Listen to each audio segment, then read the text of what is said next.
So many people have died from drug overdoses in Denver, the medical examiner's office was having difficulty keeping up with cases. To bring on more people to deal with the demands from a growing city and a growing problem. It reached an alarming new level in 2020. Here's Anusha Roy. Jim Caruso talks with families after a loved one dies from an overdose. Son or daughter or husband or wife thought they were buying something else.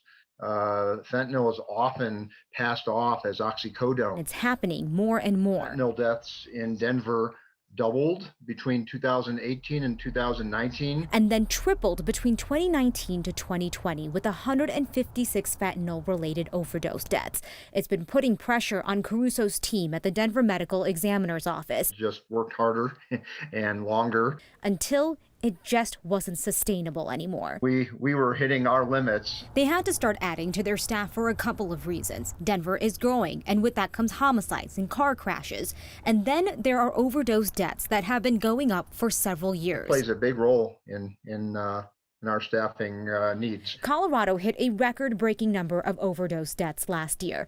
Every expert we have talked to is pointing to fentanyl, a powerful synthetic opioid and a powerful player in this problem. And it's showing up in Colorado a lot more. When DEA and health departments and doctors got together and said we're prescribing way too many opioids, the people that were addicted to these had to turn elsewhere. This is law enforcement's main message, that people have been buying what they think are prescription pills, but are actually fake, laced with fentanyl, but they have no idea that's the case. Cheaper and more prevalent. In Denver alone, they are seizing more pills. Tens of thousands of pills seized at one time. While in Denver, fentanyl-related overdoses have recently killed a lot of people 20 to 40 years old. Pediatric deaths really bother me. It's also killing kids who are still in high school. 5 or 6 that I can think of off the top of my head. Parents need to just be very aware.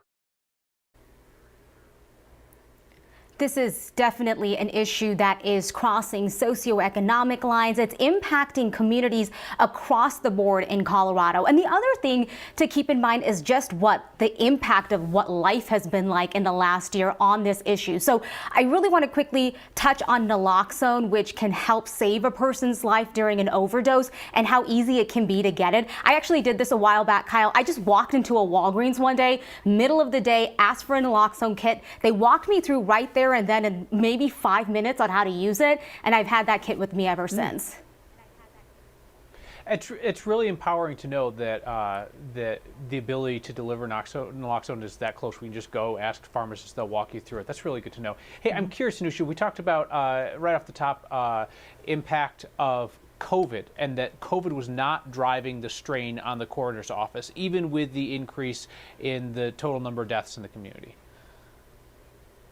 Yeah, so I asked for a little bit more, right, because that was the first thing that kind of came to mind. And, you know, the coroner was saying it's still kind of a small impact because a lot of the deaths were happening in nursing homes or under the care of a doctor or at a hospital. So an autopsy through his office was not needed. And so that's how and why they're saying that so much of this issue has to do both with how big Denver is getting and then the overdoses as well. And they're actually waiting for another person to join their team. They're hoping over the summer. All right, Anusha Roy, thank you very much.